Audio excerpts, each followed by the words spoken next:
ولکن البر من آمن باللہ والیوم الآخر والملائکۃ والکتاب والنبیین وآتى المال على حبه ذوي القربى واليتامى والمساكين وابن السبيل والسائلين وفي الرقاب وأقام الصلاة وآتى الزكاة والموفون بعهدهم إذا عاهدوا والصابرين في بأساء والضراء وحين البأس أولئك الذين صدقوا وأولئك هم المتقون صدق اللہ العظیم۔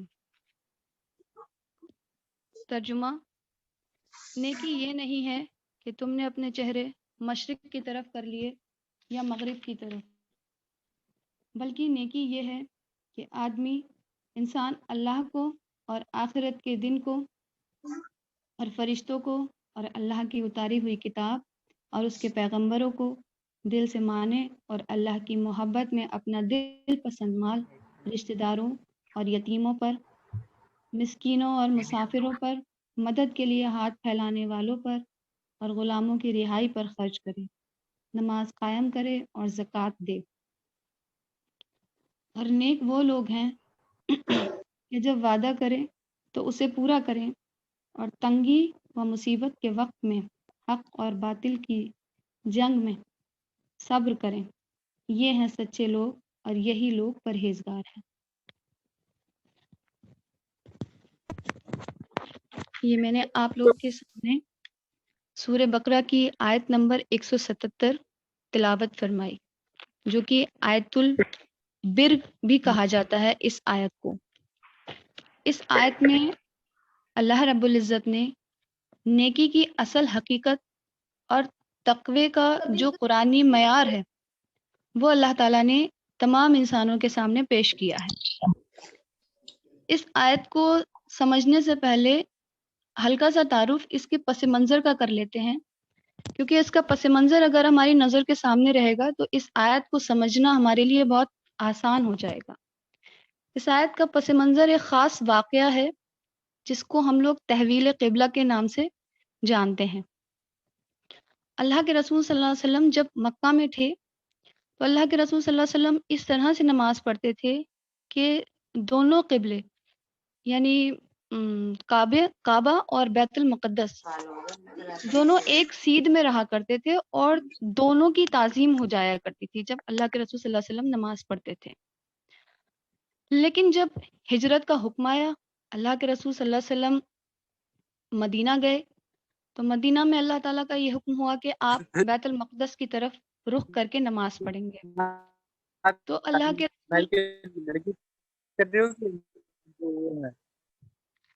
کے رسول صلی اللہ علیہ وسلم نے جب وہاں نماز پڑھنا شروع کری تو مدینہ جا کے رخ بالکل چینج ہو گیا، یعنی اگر کعبہ چہرے کے سامنے آ رہا ہے تو بیت المقدس پیٹھ پر آ رہا ہے، اور بیت المقدس کی طرف چہرہ کر رہے ہیں تو کعبے کی طرف سے پیٹھ ہو جا رہی ہے، بالکل سمت اس طرح سے بالکل اپوزٹ سائڈ میں ہو گئے دونوں چیزیں۔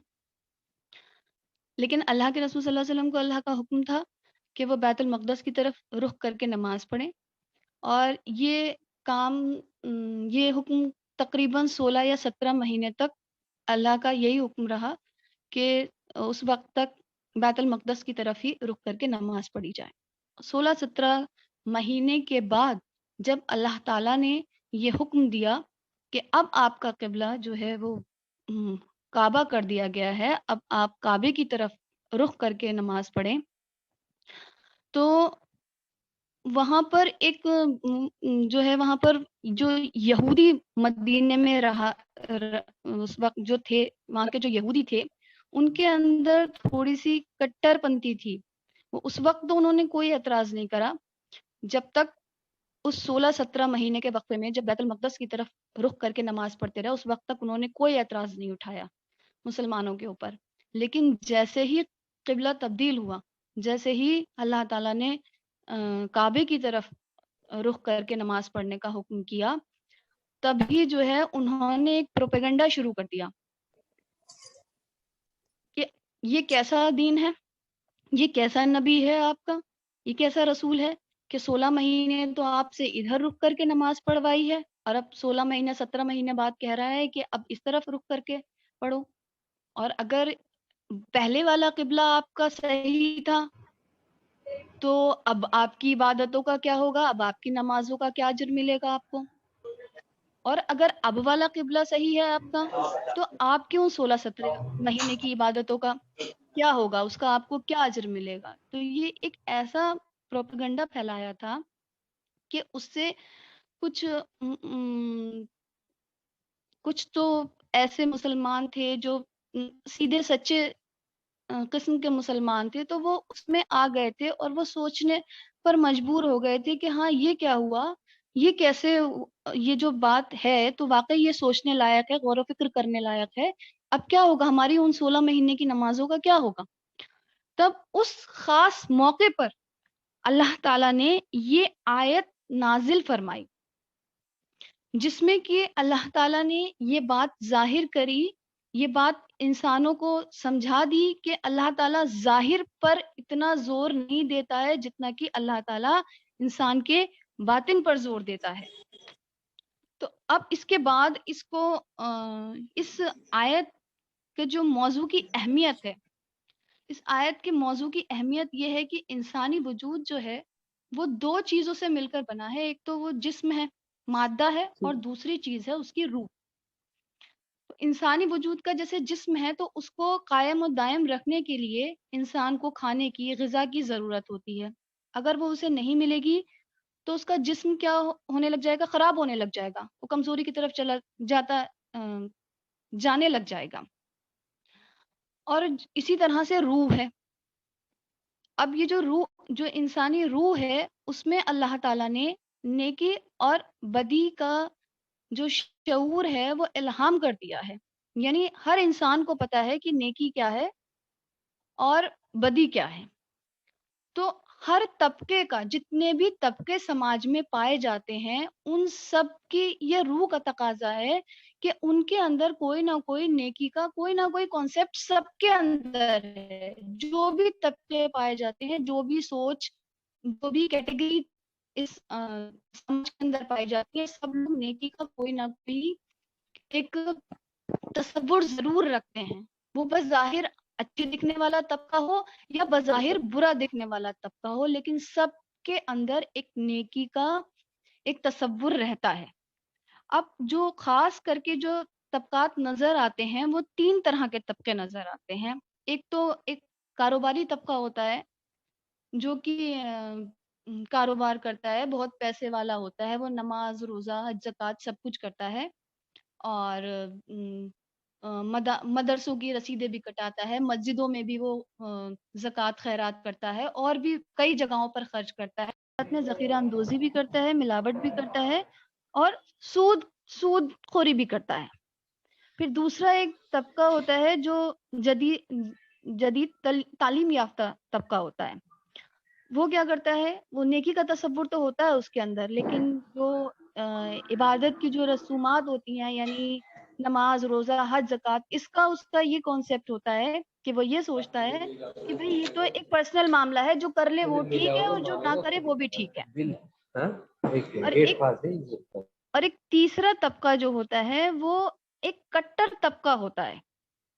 وہ اس کا یہ کام ہوتا ہے کہ جو ان عبادت کی جو رسومات جو ہیں, جو اللہ تعالیٰ نے جو طے کری ہیں, جو کرنی ہے, اس کے ظاہر پر بہت زیادہ زور دیتا ہے. اور اس کے ظاہر پر وہ اتنا زور دیتا ہے کہ اس کے لیے لڑنے مرنے کو بھی تیار ہو جاتا ہے. تو یہاں جو اس آیت مبارکہ میں جو بات جو شروع کری گئی ہے وہ اس طبقے سے ہی مخاطب ہو کر بات شروع کری گئی ہے. جو میں نے آپ کے سامنے پس منظر پیش کیا, تو اس پس منظر میں جس طبقے نے یہ معاملہ اٹھایا تھا وہ اسی کٹر پنتھی کی سوچ کا تھا. تو ایسے ہی آج کے دور میں بھی دیکھیے, قرآن اس وقت بھی تمام انسانوں سے اس وقت اس کا خاص پس منظر تھا, لیکن آج کے دور میں بھی وہ ہم تمام لوگوں سے مخاطب ہے قرآن. تو آج کے ٹائم میں ایسے لوگ آج بھی موجود ہیں جو اس چیز کو لے کے کٹر پنتھی جو ہے اختیار کرتے ہیں. تو اس بات کی نفی کرنے کے لیے اللہ تعالیٰ نے کہا کہ نیکی یہ نہیں ہے کہ تم اپنے چہرے مشرق کی طرف کر لو یا مغرب کی طرف. تو اس کی تشریح یہ ہے کہ مشرق اور مغرب کی طرف منہ کرنے کو تو صرف یہاں پر ایک مثال کے طور پر بیان کیا گیا ہے. اصل میں جو اللہ تعالیٰ جو بات دماغ میں بٹھانا چاہتا ہے تمام انسانوں کو، وہ یہ ہے کہ مذہب کی کچھ ظاہری رسموں کو ادا کر دینا اور صرف ضابطے کی کھانا پوری کے طور پر کچھ طے شدہ مذہبی کاموں کو پورا کر دینا اور تقوی کی کچھ رائج شکلوں کو اختیار کر دینا وہ حقیقی نیکی نہیں ہے جو اللہ کے ہاں وزن اور قیمت رکھتی ہے. یہ بات اللہ تعالیٰ ہمارے دماغوں میں بٹھانا چاہتا ہے. دیکھیے اللہ تعالیٰ کا انداز کتنا خوبصورت ہے کہ اللہ تعالیٰ نے بات کس چیز سے ایسی شروع کری ہے کہ نیکی یہ نہیں ہے کہ تم نے اپنے چہرے مشرق کی طرف کر لیے یا مغرب کی طرف. یہ بالکل وہی انداز ہے کہ جب ہم اسلام میں داخل ہوتے ہیں تو جو ہم کلمہ توحید پڑھتے ہیں اس کلمہ توحید کو ہم کس طرح سے پڑھتے ہیں؟ لا الہ الا اللہ محمد الرسول اللہ. یعنی اللہ تعالیٰ پہلے انکار کراتا ہے پھر اقرار کراتا ہے. پہلے اللہ تعالیٰ کیا انکار کرا رہا ہے؟ وہاں پر تمام جو معبود گڑھ رکھے ہیں ان سب کا انکار کرا رہا ہے اللہ تعالیٰ. پھر اقرار کرا رہا ہے کہ صرف اللہ ہی جو ہے معبود ہے، باقی جو آپ نے بنا رکھے ہیں وہ سارے ان کا پہلے انکار کیجئے پھر میرا اقرار کیجئے.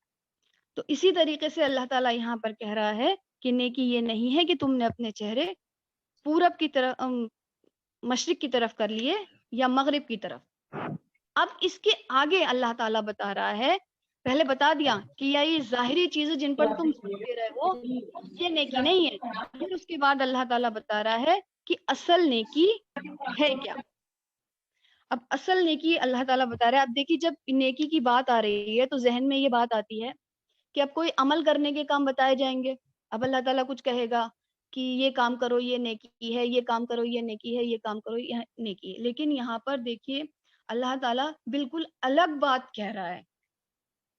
اللہ تعالیٰ کہہ رہا ہے کہ نیکی یہ ہے کہ آدمی اللہ کو اور آخرت کے دن کو اور فرشتوں کو اور اللہ کی اتاری ہوئی کتاب اور اس کے پیغمبروں کو دل سے مانے. یعنی سب سے بڑی نیکی کیا ہو گئی؟ ایمان. اب ہم یہ سمجھیں کہ ایمان کا اور نیکی کا تعلق کیا ہے. تو اس کو ایک مثال سے سمجھنا بہت آسان ہے کہ ایمان اور نیکی کا یہ تعلق ہے. ہم ایک سکے کی مثال سے سمجھیں. جیسے سکے کے دو حصے ہوتے ہیں، دو پہلو ہوتے ہیں. تو اگر اس کا کوئی بھی ایک سائیڈ کھوٹا ہوگا تو وہ سکہ آپ کہیں بھی لے جائیے آپ کا وہ سکہ چل نہیں سکتا. آپ دنیا کے کسی بھی کونے میں لے جائیے آپ کا سکہ چل نہیں سکتا.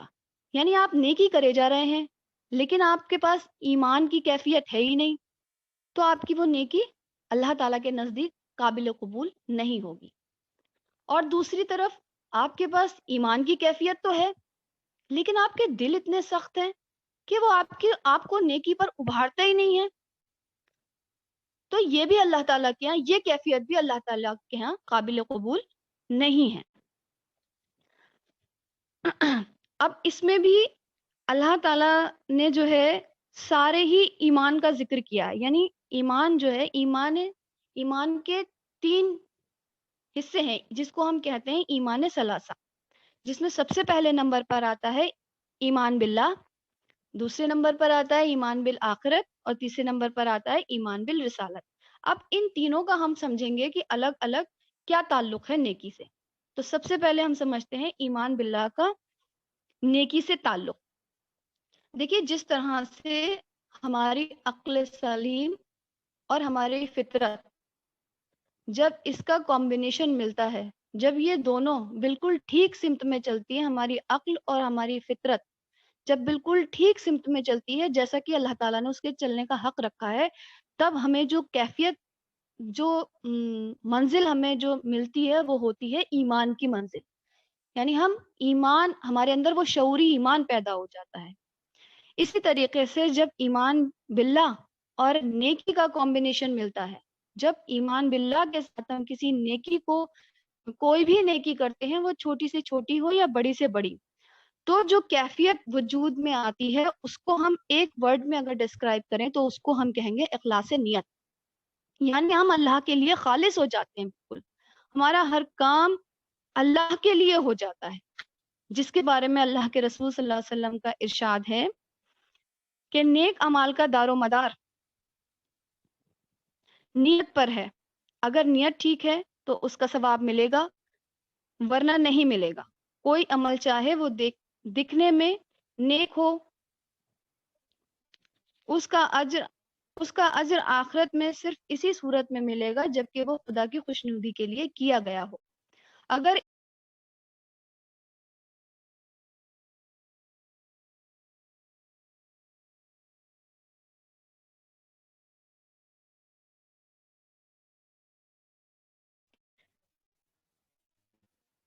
اس عمل کا محرک دنیا طلبی ہو، اگر اسے اپنی کسی دنیاوی غرض پوری کرنے کے لیے انجام دیا گیا ہوگا تو آخرت کے بازار میں اس کی کوئی قیمت نہ لگے گی، اس کا یہ عمل وہاں کھوٹا سکہ قرار پائے گا.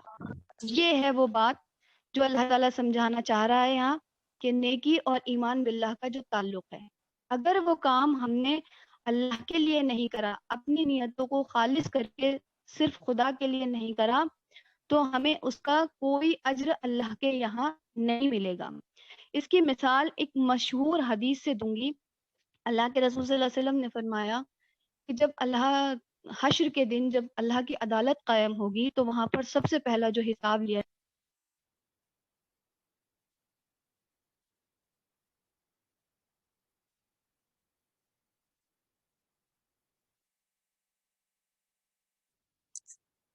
حساب ہوگا سب سے پہلے، اور اس شہید کو اللہ تعالیٰ ساری اپنی نعمتیں یاد دلائے گا کہ میں نے تجھے کیا کیا دیا. وہ ساری نعمتوں کا اقرار کرے گا اور اس کے بعد اللہ تعالیٰ اسے کہے گا کہ یہ نعمتیں پا کر تو نے میرے لیے کیا کیا. تو وہ شہید کہے گا کہ اللہ میں بہادر تھا، میں نے تیرے لیے جنگیں لڑی اور یہاں تک کہ میں تیری ہی خاطر شہید ہو گیا. تو اللہ تعالیٰ اسے کہے گا کہ نہیں، یہ تو نے صرف اس لیے کیا کہ دنیا میں جیتے جی تجھے بہادر کہا جائے اور مرنے کے بعد تجھے شہید کے نام سے یاد کیا جائے. تو وہ تجھے دنیا میں کہا جا چکا، اب میرے پاس تیرے لیے کوئی اجر نہیں ہے. فرشتوں کو حکم ہوگا، فرشتے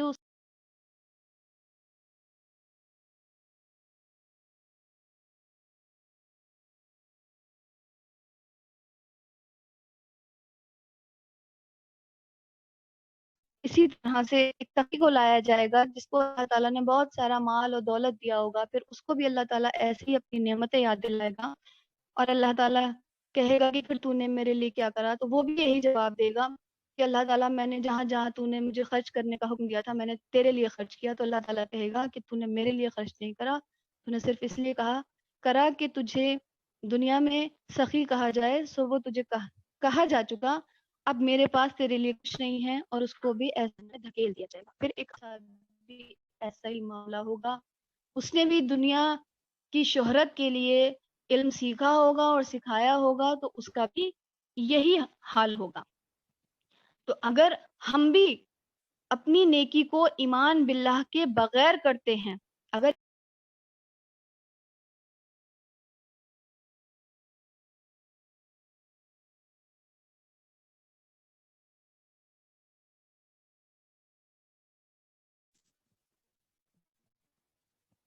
ہمارے بھی نیکیوں کا اس حشر کے دن ہمیں یہی بدلہ دیا جائے گا. اللہ تعالیٰ ہم سے کہے گا کہ ہم نے دنیا کی شہرت کے لیے کیا تھا، تو دنیا میں تجھے دیا جا چکا، اور یہاں آپ کے لیے کچھ نہیں ہے. اس کے بعد ایمان بالآخرت سے نیکی کا کیا تعلق ہے؟ ایمان بالآخرت سے یہ تعلق ہے کہ انسان جب ایمان باللہ کی کیفیت کے ساتھ نیکی کو انجام دیتا ہے، نیکی کرتا ہے، تو اس کے بعد اس کا اجر دنیا میں پا نہیں چاہتا. وہ کچھ بھی کرے، چھوٹی سے چھوٹی نیکی کرے یا بڑی سے بڑی نیکی کرے، وہ جو کچھ بھی کرتا ہے دنیا میں چاہے اس کے بدلے میں، اس نیکی کے بدلے میں اس کو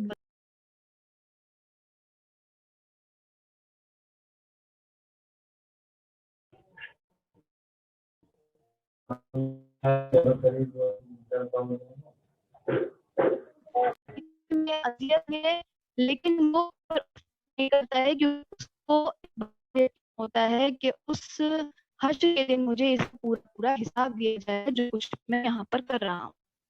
پھر ایمان بالرسالت کا نیکی سے کیا تعلق ہے؟ تو ایمان بالرسالت کا نیکی سے یہ تعلق ہے کہ دنیا میں انسان کو کوئی بھی ایکٹ کرنے کے لیے ایک نمونے کی ضرورت ہوتی ہے، ایک آئیڈیل کی ضرورت ہوتی ہے کہ یہ کون بتائے گا کہ کیا چیز صحیح ہے اور کیا چیز غلط ہے۔ تو اس کے لیے ایمان بالرسالت سب سے زیادہ امپورٹنٹ ہے، یعنی ایمان باللہ اور ایمان بالآخرت کی کیفیت تک لے جانے والی جو چیز ہے وہ ایمان بالرسالت ہے، یعنی اللہ کے رسول صلی اللہ علیہ وسلم کی زندگی مبارک، حدیث مبارک۔ جب ہم اللہ کے رسول صلی اللہ علیہ وسلم کی زندگی کو دیکھتے ہیں، اللہ تعالیٰ خود کہہ رہا ہے قرآن میں کہ اللہ کے رسول صلی اللہ علیہ وسلم کو اسوہ بنا کر بھیجا گیا ہے رہتی دنیا تک کے لیے، کہ جب تک دنیا قائم ہے سب کے اسوہ تمام انسانوں کے اللہ کے رسول صلی اللہ علیہ وسلم ہیں، اور ان وہی جو وہ کر کر گئے ہیں وہی اصل نیکی ہے۔ ہم اپنے ذہن سے نیکی کا کوئی بھی کرائیٹیریا، کوئی بھی تصور نہیں بنا سکتے۔ اللہ کے رسول صلی اللہ علیہ وسلم جس چیز کو نیکی بتا کر گئے ہیں وہی نیکی ہے، اور جس کام کو برائی بتا کر گئے ہیں وہ برائی ہے۔ اس ایمانیات کے بعد یعنی سب سے بڑی نیکی کیا ہو گئی؟ ایمانیات، اور اس میں تینوں طرح سے نیکی کا تعلق، یعنی ایمان باللہ سے بھی تعلق نیکی کا، ایمان بالآخرت سے بھی تعلق، اور ایمان بالرسالت سے بھی تعلق نیکی کا۔ ان تینوں کیفیت کے ساتھ ہمیں نیکی کرنی ہے، اور اگر یہ کیفیت ہمارے اندر نہیں ہے، ایمان باللہ نہیں ہے، ایمان بالآخرہ نہیں ہے، ایمان بالرسالت نہیں ہے، تو ہم نیکی کے اس جو قرآنی معیار ہے نیکی کا اور نیکی کی جو اصل حقیقت ہے اس تک ہم کبھی پہنچ ہی نہیں سکتے۔ اس کے بعد جو اللہ تعالیٰ نے دوسری بڑی نیکی بتائی ہے وہ اللہ تعالیٰ نے بتائی ہے انسانی ہمدردی اور خدمت خلق۔ یہاں پر اس کے بعد اللہ تعالیٰ کیا فرما رہا ہے؟ اللہ کی محبت میں اپنا دل پسند مال رشتہ داروں اور یتیموں پر اور غریب مسکین اور مسافروں پر، مدد کے لیے ہاتھ پھیلانے والوں پر اور غلاموں کی رہائی پر خرچ کرے۔ تو ان ساری چیزوں کو اگر ہم ایک ورڈ میں کہیں گے تو یہ ہے انسانی ہمدردی اور خدمت خلق۔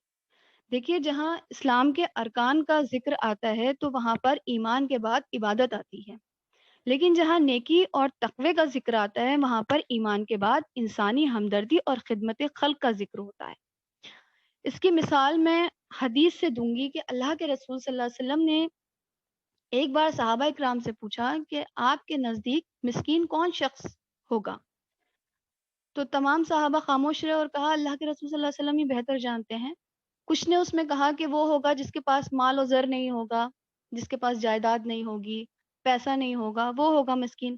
اللہ کے رسول صلی اللہ علیہ وسلم نے کہا کہ جب اللہ تعالیٰ کے اس حشر کے دن، جو اللہ تعالیٰ جب ایک قیامت کا دن، جو جس دن حساب کتاب کا دن ہوگا، جب اللہ تعالیٰ اس دن تمام انسانوں کو جمع کرے گا، تب اس دن چند لوگ ایسے ہوں گے، کچھ لوگ ایسے ہوں گے جو کہ تمام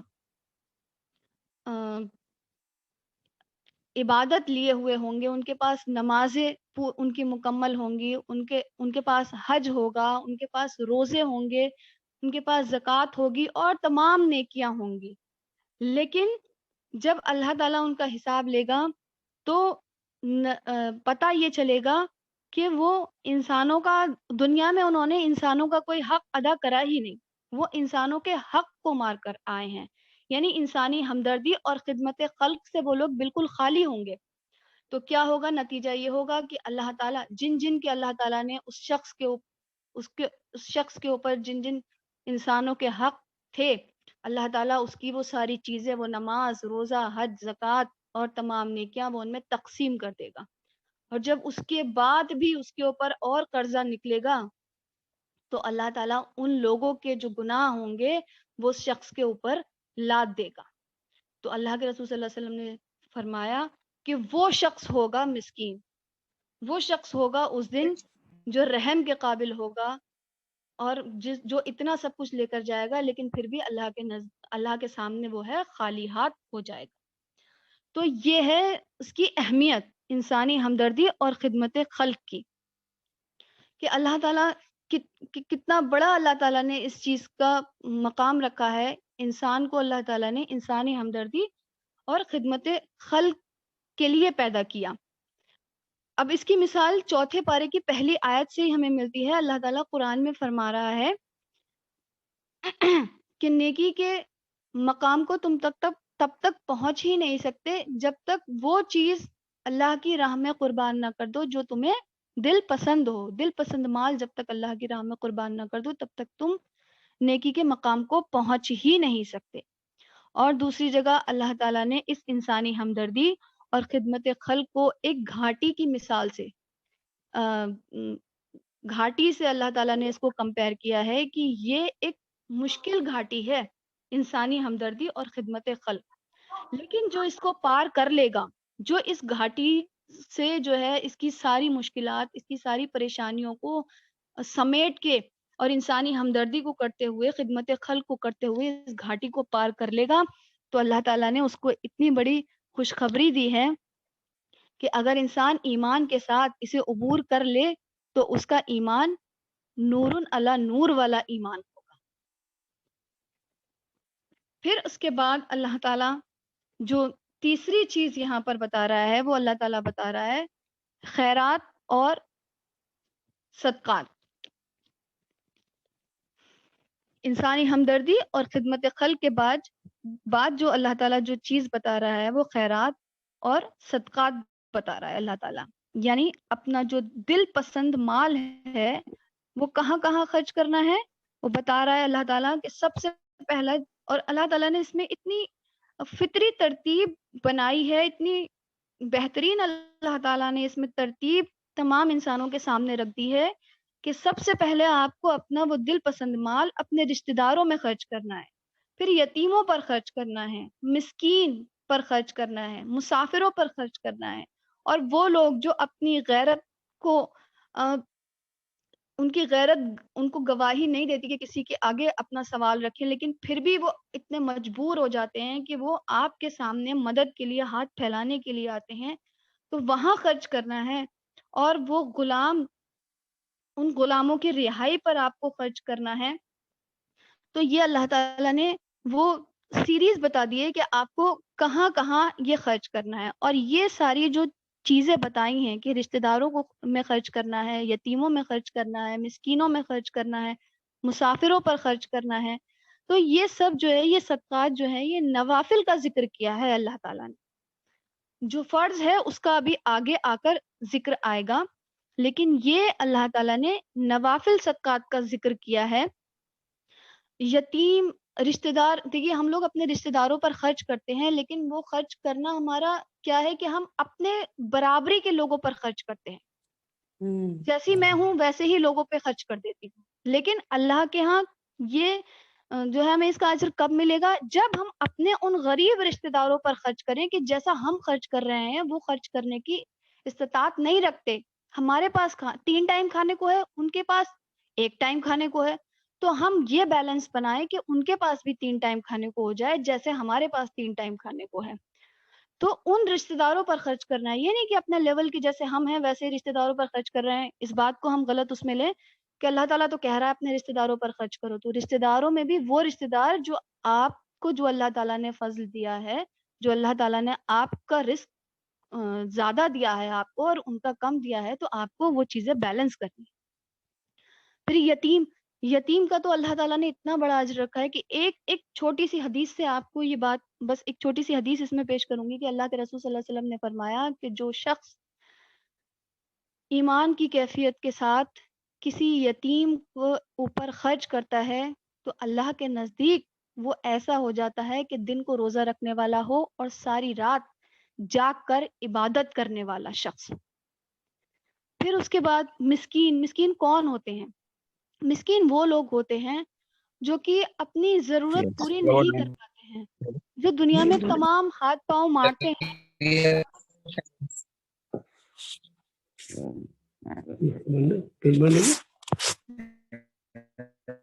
اپنی تمام کوششیں لگاتے ہیں، لیکن اس کے بعد بھی وہ اپنی جائز ضروریات کو پورا نہیں کر پاتے ہیں، اور لیکن ان کی خودداری ان کو یہ گوارا نہیں کرتی کہ وہ کسی سے سوال کریں، تو وہ کسی سے سوال بھی نہیں کرتے ہیں. تو ایسے لوگ مسکین ہوتے ہیں، تو ہمیں ان پر بھی خرچ کرنا چاہیے. پھر مسافر، کوئی سفر میں ایسا ہو جاتا ہے کہ وہ آپ کی مدد کا مستحق ہو جاتا ہے، تو ہمیں ایسے مسافروں کی مدد کرنی چاہیے.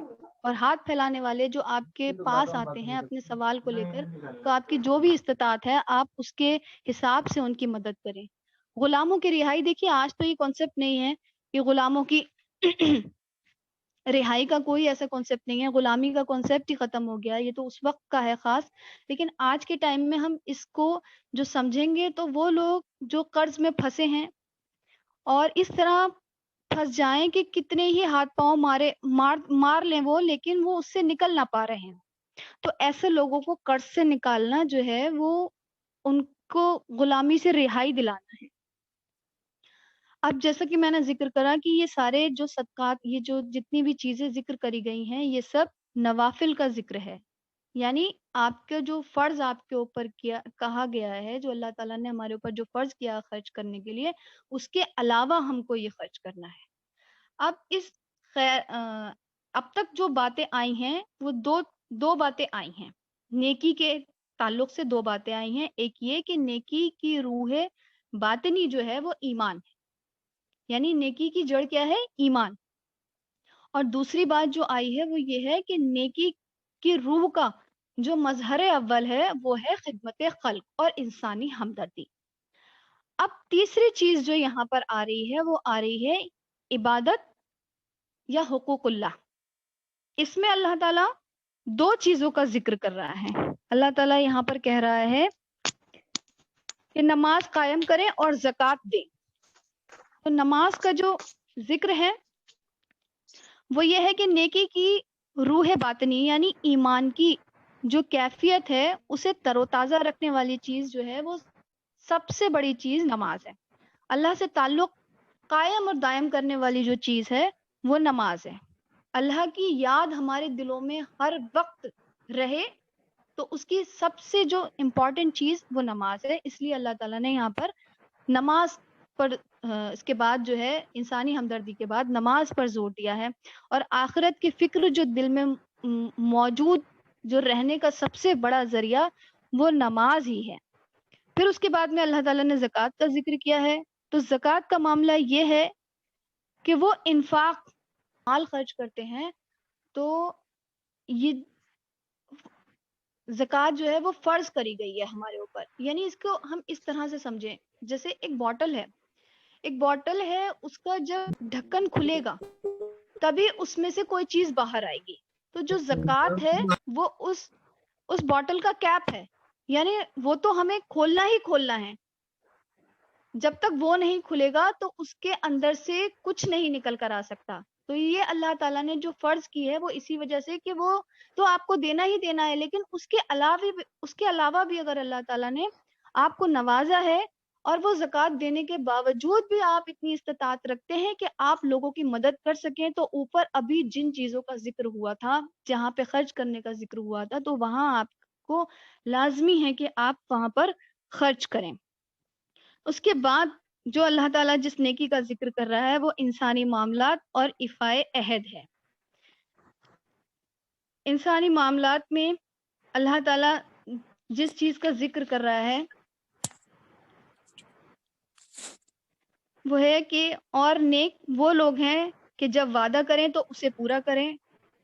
یعنی ایک وعدہ تو دیکھیے تمام دنیا جو یہ چل رہی ہے یہ ایک معاہدے پر ہی چل رہی ہے. ہر انسان کا ہر انسان سے کوئی نہ کوئی معاہدہ ہی ہے. ہر انسان دوسرے انسان سے ایک معاہدے کے ذریعے سے جڑا ہوا ہے. لیکن اس سے بھی پہلے ہمیں جس چیز پر زور دینا ہے وہ ایک معاہدہ ہم اپنے رب سے بھی کر کے آئے ہوئے ہیں. تو سب سے پہلے ہمیں اس معاہدے کا پاس رکھنا چاہیے، اور اس کے بعد پھر جو انسان ہے پھر ان انسانوں سے بھی ہمیں اس کا جو ہم عہد کریں انسانوں سے اس کو بھی پورا کرنا چاہیے، اور جو ہم اللہ تعالیٰ سے عہد کر چکے ہیں اس کو بھی ہمیں پورا کرنا چاہیے. اس کے بعد اللہ تعالیٰ کہہ رہا ہے تنگی و مصیبت کے وقت میں اور حق اور باطل کی جنگ میں صبر کریں. اب اس کے بعد جس نیکی کا ذکر ہو رہا ہے وہ صبر کی ہے. اب صبر کن انسان کے اوپر کون کون سی کنڈیشنز آتی ہیں جن میں وہ صبر کرتا ہے؟ ایک آتا ہے اس کے اوپر فقر اور فاقہ، دوسری آتی ہے اس کے اوپر تنگی، اور جو چیز آتی ہے وہ آتی ہے اس کے اوپر جسمانی اور ذہنی اذیت اور کوفت. یہ کن کن کنڈیشن، یہ کس میں آئے گی؟ یہ تب آئے گی جب انسان حق اور باطل کی جنگ میں جب وہ حق کا ساتھ دے گا، تب آئے گی یہ چیزیں اس کے ساتھ، یہ چیزیں اس کے سامنے تب آئیں گی. یہ فقر اور فاقہ، یہ تنگی، یہ جسمانی اور ذہنی اذیت، یہ کوفت تب آئے گی جب حق اور باطل اس کے سامنے ہوگا اور وہ باطل کو چھوڑ کر حق کو قبول کرے گا اور باطل کی آنکھوں میں آنکھیں ڈال کر یہ کہے گا کہ نہیں یہ غلط ہے اور حق یہی ہے، اور اس کے غلبے کے لیے وہ ساری جد و جہد کرے گا، ساری کوششیں کرے گا، اپنی ساری صلاحیتوں کو اس حق کو غالب کرنے میں لگائے گا. تو اس کے بعد جو اس کے اوپر جو کنڈیشن آئے گی، یعنی اس کو جسمانی اذیت ہوگی، ذہنی اذیت ہوگی، فقر فاقہ بھی ہوگا، تنگی بھی ہوگی، تو اس میں اس کو صبر کرنا ہے. وہ صبر کیا ہے؟ وہ صبر یہ ہے کہ اس میں اس کو ڈٹے رہنا ہے، اللہ پر بھروسہ رکھنا ہے اور اپنے کام کو جاری اور ساری رکھنا ہے، چاہے اس کو کتنی بھی اس کے سامنے کتنی بھی تکلیفیں آ جائیں. اس کے بعد اللہ تعالیٰ کہہ رہا ہے کہ یہ ہیں سچے لوگ اور یہی لوگ پرہیزگار ہیں. تو اب یہ چیزیں دیکھیے، ایک بار میں اور ریوائز کر رہی ہوں کہ ہمارے سامنے کیا چیز آئی. سب سے پہلے جو اللہ تعالیٰ نے جو نیکی بتائی وہ بتائی ایمانیات. اس کے بعد میں دوسرے نمبر پر اللہ تعالیٰ نے بتائی انسانی ہمدردی، خدمت خلق، جس میں اللہ تعالیٰ نے بتایا کہ خیرات اور صدقات. پھر اس کے بعد اللہ تعالیٰ نے بتایا عبادت اور حقوق اللہ. اس میں اللہ تعالیٰ نے نماز اور زکوٰۃ کا ذکر کرا. پھر اس کے بعد اللہ تعالیٰ نے جو نیکی بتائی ہے وہ بتائی ہے انسانی معاملات اور ایفائے عہد. اس کے بعد لاسٹ جو اللہ تعالیٰ نے جو نیکی بتائی ہے وہ بتائی ہے ان سب سے گزرنے کے بعد جو آپ کے اوپر جو کنڈیشن آئے گی، جو آپ کو اذیتیں دی جائیں گی، اس میں جو آپ کو صبر کرنا ہے وہ ہے نیکی. تو یہ ہے نیکی کی اصل حقیقت اور تقوی کا قرآنی معیار. اب یہ ہم نے یہاں کیوں پڑھا؟ یہ ہم نے اس لیے پڑھا کہ اب ہم اس کو خود بھی پڑھیں، اس کو ہم اپنے گھروں پر جا کر جب یہاں سے ہم لیفٹ ہو جائیں، یہاں سے ہم اس میٹنگ سے ہم نکل جائیں، تو ہم اس کو تنہائی میں بیٹھ کر پڑھیں اور اپنا اپنا جائزہ لیں. کیا اس نیکی کی حقیقت پر ہم اتر رہے ہیں؟ کیا اس تقوی کے معیار پر، اس قرآنی معیار پر ہم اتر رہے ہیں؟ اگر نہیں اتر رہے ہیں تو ہمیں اس کی کوشش کرنی چاہیے کہ ہم اس نیکی کی حقیقت کو پہنچے اور اللہ تعالیٰ نے وہ جو تقوی کا جو قرآنی معیار بتایا ہے اس کو ہم اپنے اندر پیدا کریں اور اپنے اندر اس نیکی اور تقوی کے ساتھ جو ہے ہم اس دنیا میں آگے بڑھنے کی کوشش کریں اور اس کو ہی پھیلانے کی کوشش کریں. تو سب سے پہلے میری اللہ سے یہ دعا ہے کہ اللہ تعالیٰ یہ جو میں نے پڑھا ہے، جو سنا ہے، سب سے پہلے مجھے اس پر پوری طرح سے عمل کرنے والا بنائے، اور اس کے کہنے میں، سننے میں یا میرے سمجھانے میں اگر کوئی کمی ہے تو اس کے لیے میں آپ سب سے معذرت چاہتی ہوں. اللہ تعالیٰ ہم سب کو یہ جو ہم نے پڑھا ہے، جو سنا ہے، اس پر دل سے عمل کرنے والا اور اسی کی دعوت دینے والا بنائے. وآخر دعوانا الحمدللہ رب